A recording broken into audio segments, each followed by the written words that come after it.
Good morning and warm welcome to everybody.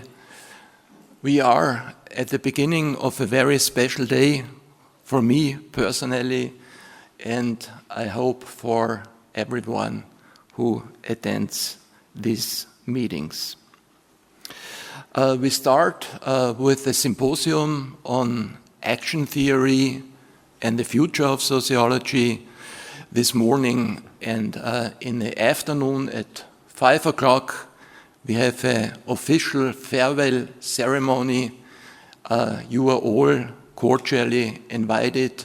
We prepared a buffet afterwards. You see here already that we will include some music in our farewell event, so hopefully some of you will also come in the afternoon. For now, I'm very glad and honored that 3 distinguished international scholars followed our invitation. We will look at our topic from different perspectives and different angles. As to the format, each presentation will take about 30 minutes, and then immediately after each presentation we will have a Q&A for 15 minutes. We now start with Professor Victor Lidz. A few words. He is Professor Emeritus at the Drexel University College of Medicine in Philadelphia. Professor Lidz had studied at Harvard with Talcott Parsons, and he became his research assistant, taught together with Talcott Parsons at the University of Chicago and the University of Pennsylvania in Philadelphia. He published together with Talcott Parsons. I got to know Professor Parsons at the occasion of my first research visit to the United States. It was back in 1992. The reason was that I wrote my Habilitation on Talcott Parsons and emotions and aesthetics, and I had the opportunity to discuss it with Professor Lidz at his home in Philadelphia. Ever since then, we are friends and collaborators. We publish together, and we have a joint book series on the studies in the theory of action, where 5 volumes so far appeared. Now, Professor Lidz was a visiting professor in our department several times. He was awarded an honorary doctorate from our university, and he is, I want to say, the contemporary grand seigneur of action theory in the tradition of Talcott Parsons, and he will now give the opening presentation with the title Normative Order and the Integration of Sociology. Please welcome Professor Lidz.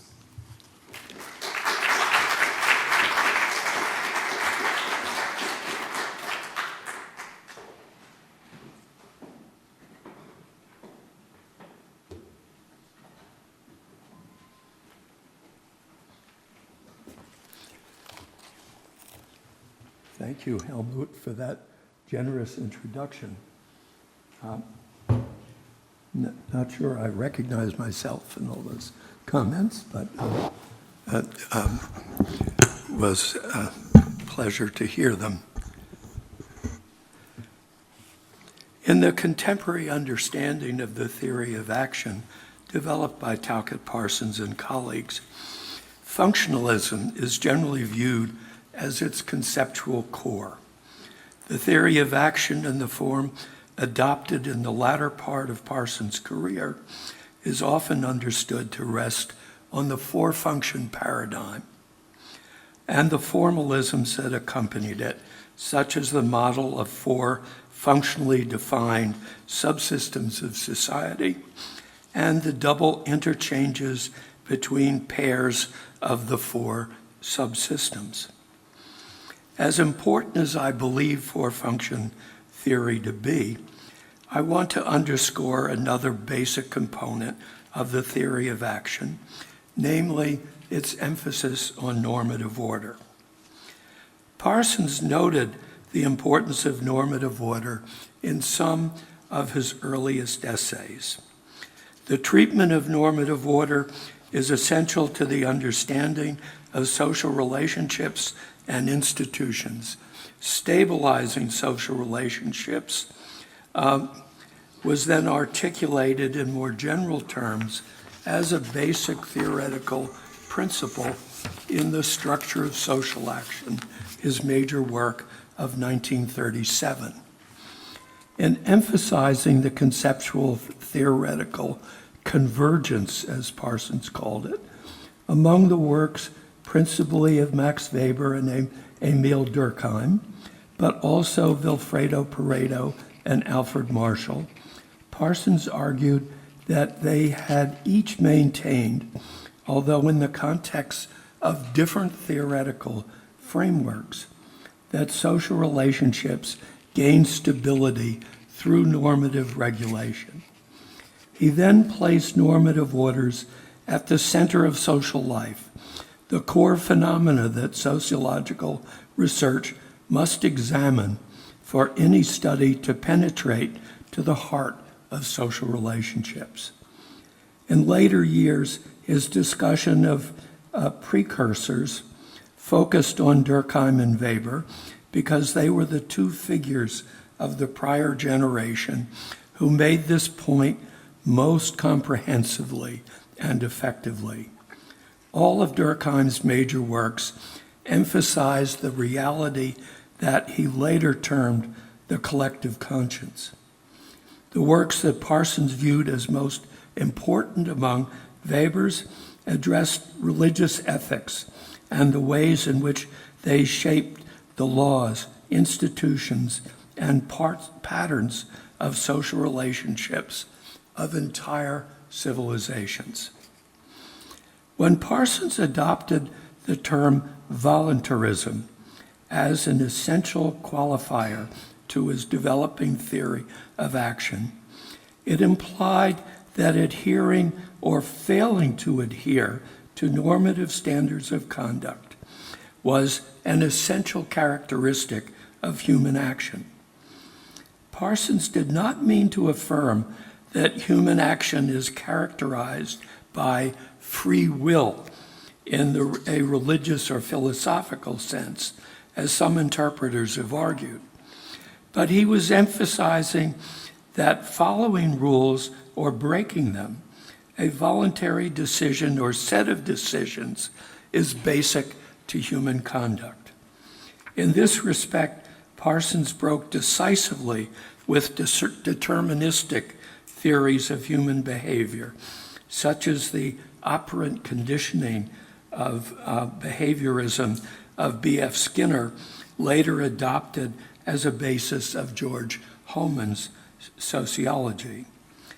The status of a norm or set of norms regulating any social act and whether or how the norm or norms are adhered to is an irreducible characteristic of human social conduct.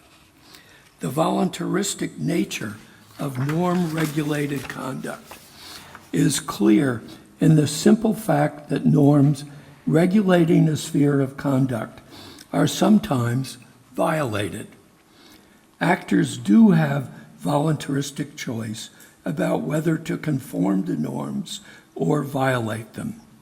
Sometimes violations are quite deliberate, as in complex financial frauds that have been carefully planned.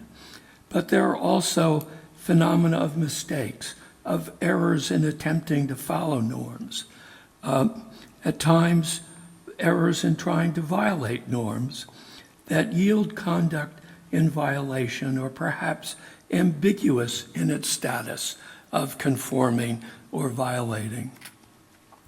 Sociologists often overlook the complexity of the norms that regulate, or that some will understand as regulating, specific social situations.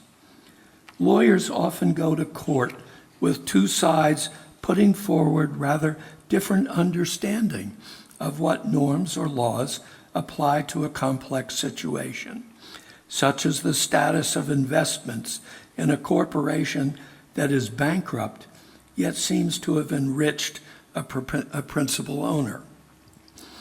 And the lawyers typically need a judge and maybe appeals courts to clarify the applicable norms, questions of whether the norms have been violated, and the responsibilities for any violations. In the social system of 1951, Parsons shifted the core frame of reference of the theory of action from the individual course of conduct to social relationships. He focused initially on the simplest case of social relationships, the action of two individuals engaged in interaction with each other before advancing to analyze complex relationships and institutions. In Parsons' model of a dyad, each actor has expectations of the other. As interaction unfolds, each has a capacity to sanction the other if his or her expectations are violated, although their sanctioning capacity may not be equal. A mother has greater sanctioning capacity than her young child. A judge has greater sanctioning capacity than a litigant before the court. The policeman has greater sanctions to wield than the driver pulled over for speeding. The team manager of an athletics team has more than his team players. The employer has more than the employee, the tax official more than the citizen, and so forth. However, in each case, there are counter sanctions as well. The young child's crying can upset the mother. The litigant may appeal an unfair ruling of a judge. The driver may go to court to challenge a speeding ticket. The athlete may complain to teammates or perhaps a team owner. The employee may ask his union to sue his employer to protect his rights. The citizen may appeal decisions of the tax collector, and so forth.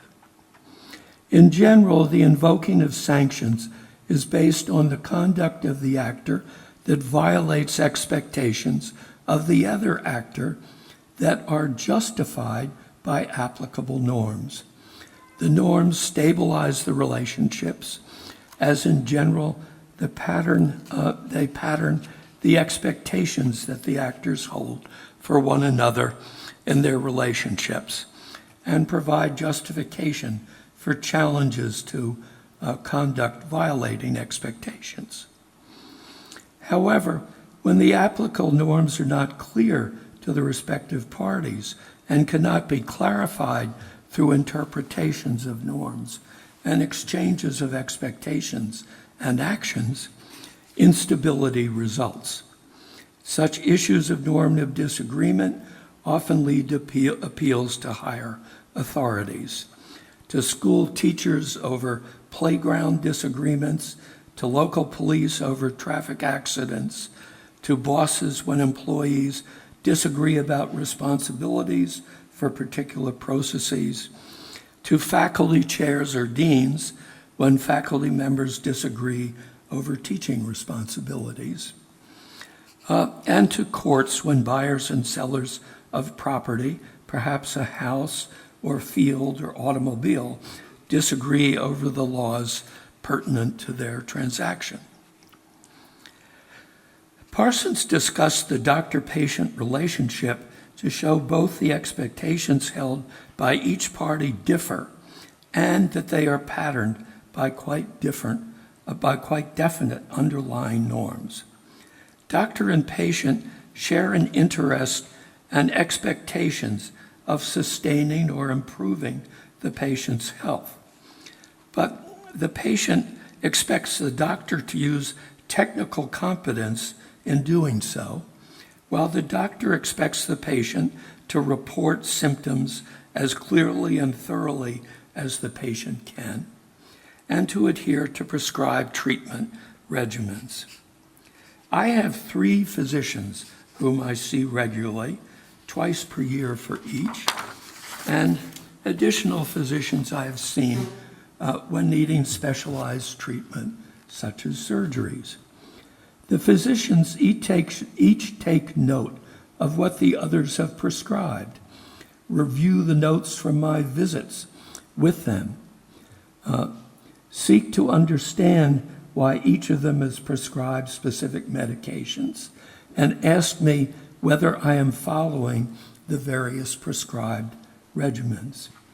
Thus, collectively, they share the role that Parsons ascribed to single physicians at a time when routine medical care was simpler. However, what my physicians all adhere to, is, so far as I can tell, is what Parsons called their primary normative responsibility, their fiduciary obligation to put my well-being above such personal interests as maximizing their fees. In fact, fees are now paid in the U.S. mostly by medical insurance. I pay only a so-called co-payment, a small fee, and the fees go to the clinics owned by medical schools which pay the physicians' salaries. The sliding scale that Parsons emphasized has been supplanted by medical insurance, although it may still apply to some patients who lack insurance, for whom, without a sliding scale, bills are much higher than what insurance companies pay under contract.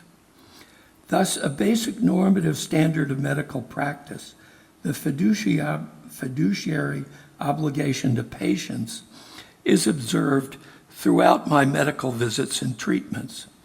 Of course, the fiduciary nature of medical treatment is so deeply ingrained that I doubt my physicians even think about it when they see me and prescribe for me. I think the same is true for the care I've received from physicians when in hospitals, and underlying that, the very organization of the hospitals into different departments and clinics, each with different, often highly specialized standards of appointment for practitioners and so forth. It even applies to the design of clinical buildings. The last time I had surgery, it was in a 1-week-old building for which the University of Pennsylvania had paid $1.6 billion to build. It had 40 operating suites, and to reduce spread of infections, its hundreds of patient rooms were all single occupancy. A vast change from the hospital wards of my youth, a change designed for patient well-being.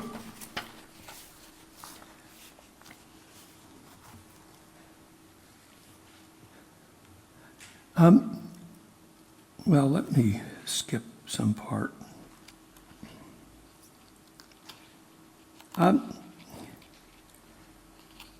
One difference between action theory's emphasis on norms and most other types of sociological research is apparent. Sociological studies of medical practice have been made since the social system from many theoretical and methodological perspectives, but few aside from those like René Fox's or Charles Bosk's, developed in action theory terms, have focused on the fiduciary obligation of physicians to patients as a primary factor shaping modern medicine. It is easy to see physicians as oriented to expanding their practices, lording their privileges over the poor nurses who have to work with them, increasing their prominence in the localities, perhaps in competition with other physicians in the area and in their specialties, if not as among academic physicians seeking renown in the professions at large to gain more prestige, perhaps by subjecting patients to research to advance their own careers, and perhaps presenting unneeded treatments that add to their income and so forth. These are all emphases that other sociologists have emphasized. The issue is that a basic norm, the fiduciary responsibility, may be so deeply embedded in observable relationships that carefully observing sociologists never see it. I think this is true of observational and social interactionist studies in many fields and marks out a large empirical difference between action theory and other perspectives. Research conducted by sample surveys may never include questions that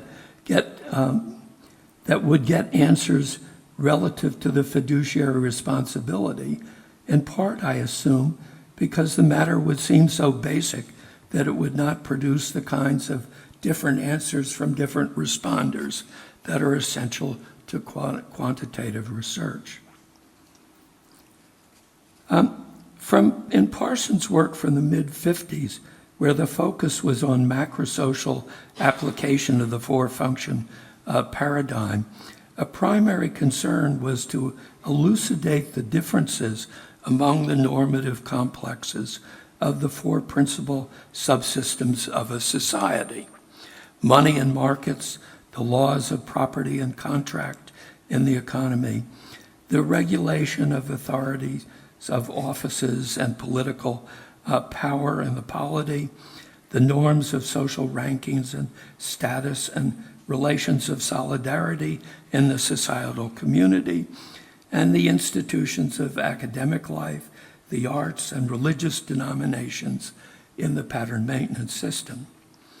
In the 60s and 70s, the concentration on normative differentiation overlapped with so-called evolutionary theory that examined the emergence over millennia of the normative institutions that structure the independence of each of the primary subsystems of society. For the most part, however, the characterizations of the different normative orders of the subsystems were stated in very general terms. I believe they left the complexity of the normative regulation of particular situations understated. So I want to give examples of the multi-level nature of normative regulation of situations. As an example of the multi-level elements of normative order, let me draw on my personal experience as an academic. On many occasions, I have engaged in conversations about particular formulations in sociological theory with other people. In all cases, the basic academic norms applying to intellectual statements applied. I oriented my statements, to the best of my ability, to standards of logical validity, precision in theoretical context, empirical validity insofar as they applied, and truth in citation of particular pertinent works. But how I expressed myself varied by the others with whom I was engaged, whether undergraduates taking a first course in sociology, students in a modern sociological theory course, students in a reading course who had already had the course in modern theory, graduate students who had taken 2 or 3 theory courses, colleagues whom I knew little of the general theory that was background to my thoughts. A sociologist whom I anticipated would be very critical of my ideas, or a colleague, the late Harold Bershady, with whom I had had so many conversations on the theory of action that I could speak in a shorthand about what I was proposing as new and how it related to issues we had discussed many times. In each case, standards of polite exchange applied. I tried to be courteous and attentive to the reactions of others, whether apparently confused or pleased or skeptical or argumentative. I hope that I succeeded in being polite, giving the others a chance to speak. I think I responded to reasons of puzzlement, questions, counter-arguments by stating points in somewhat different terms to address the implicit or explicit views of others. I would be more explicit in demonstrating consistency with logic and other possibly at-issue academic standards when exchanging thoughts with colleagues than with students. When presenting ideas to Bershady, I could be more focused on what I was presenting as a new thought, given mutual understanding of other possibly related matters.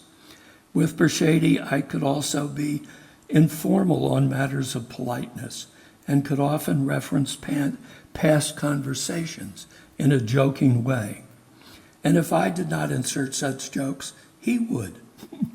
Moreover, some of the jokes we exchanged in our conversations often included criticisms of the ideas of colleagues, such as Philip Reif, who were not present.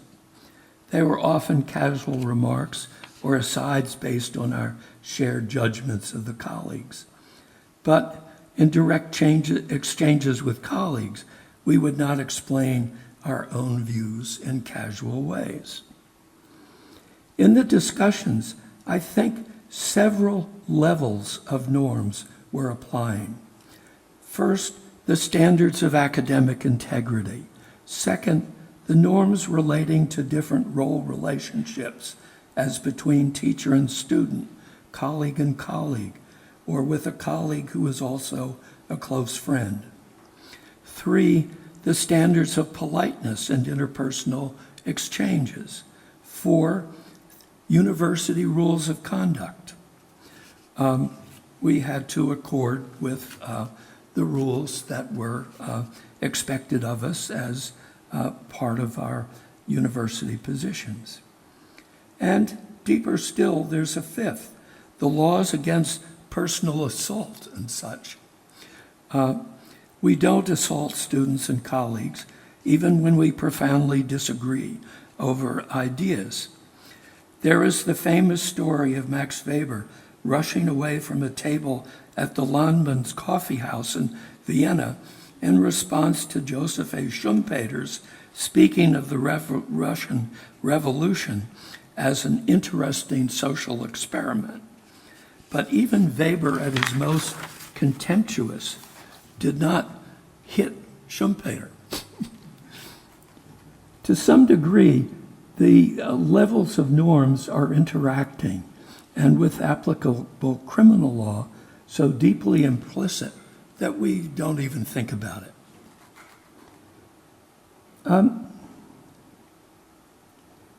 To give an example of the difference between academic standards of exchange and more general rules of politeness, I recall 2 occasions when I was an instructor at the University of Chicago and my wife was a graduate student in a different department at the university. We encountered Edward A. Shills, the esteemed senior professor, on the street, and he doffed his hat, a fedora, to my wife. I recall the occasions because on the university campus, that degree of politeness seemed out of place. I was sure that my father, a professor of psychiatry at Yale would not have doffed his hat to a female medical student whom he met and recognized on the street. Today, American campuses are in contention. Students and faculty should benefit from a very strong form of American First Amendment rights, the right of freedom of speech, association, and publication. But do they have the right to set up encampments at central places on university campuses? And for how long? Can they block entrances to campus buildings as part of a political demonstration? Can they occupy key offices of administration officials? What if people of a particular ethnicity are the objects of demonstrations? Blacks, Jews, Palestinians? What does free speech and association end, and where does hate speech begin? And when universities support relationships of community and solidarity among students, does limiting hate speech override academic free speech, or even free speech in teaching and research, as implicit in the reshuffling of faculty in Middle Eastern studies at Columbia University just weeks ago? These normative issues are under politically tense controversy in the U.S. at present, and just how they should be resolved in the aftermath of the past 2 academic years is not entirely clear. Perhaps the clearest proposal in violation of academic freedom is the Trump administration's claim that it should be able to appoint a moderator to oversee Harvard's faculty appointments to ensure that more conservatives and fewer liberals serve as faculty members. Let me depart from my text, which goes on for a number of pages more at this point, and try to summarize and make 2 key points. One is that in almost any social relationship we can think of, there are multiple levels of normative order that independently regulate the conduct. And sociologists need to pay greater attention to those multiple levels. And I think in doing so will help to integrate the discipline in the relationship between the theory of action and other modalities of research, such as interactionism studies, ethnographic studies, and so forth. The second point that I wanted to make, and I don't get to in reading my text, is that one set of norms that apply very generally in our interaction is the norms that regulate our use of language.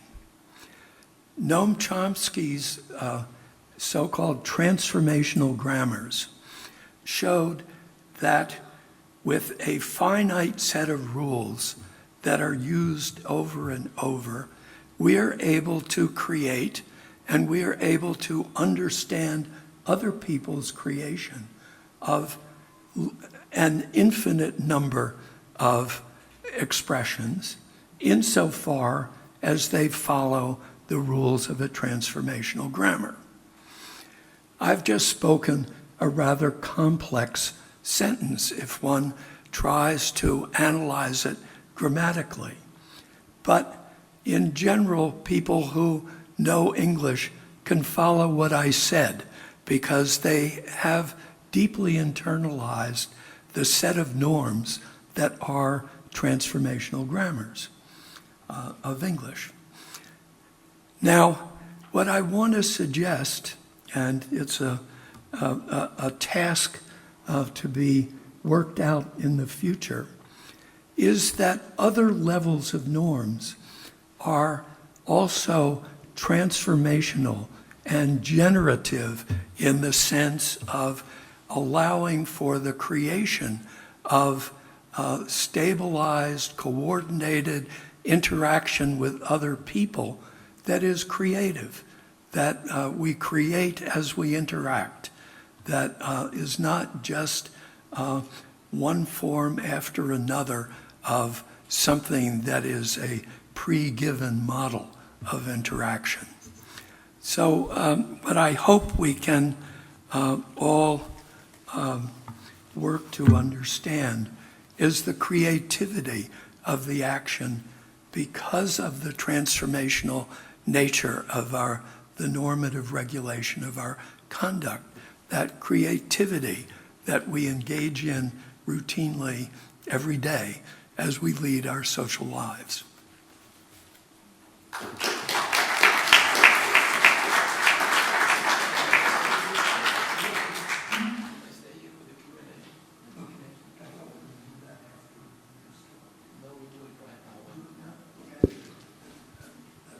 Fine. Thank you, Victor. We have now actually 5 minutes left. And who wants to start with a question?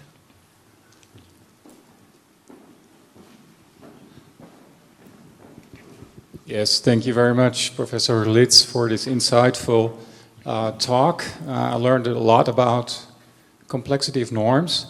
I have two quite maybe fundamental questions. The first is about the concept, actually.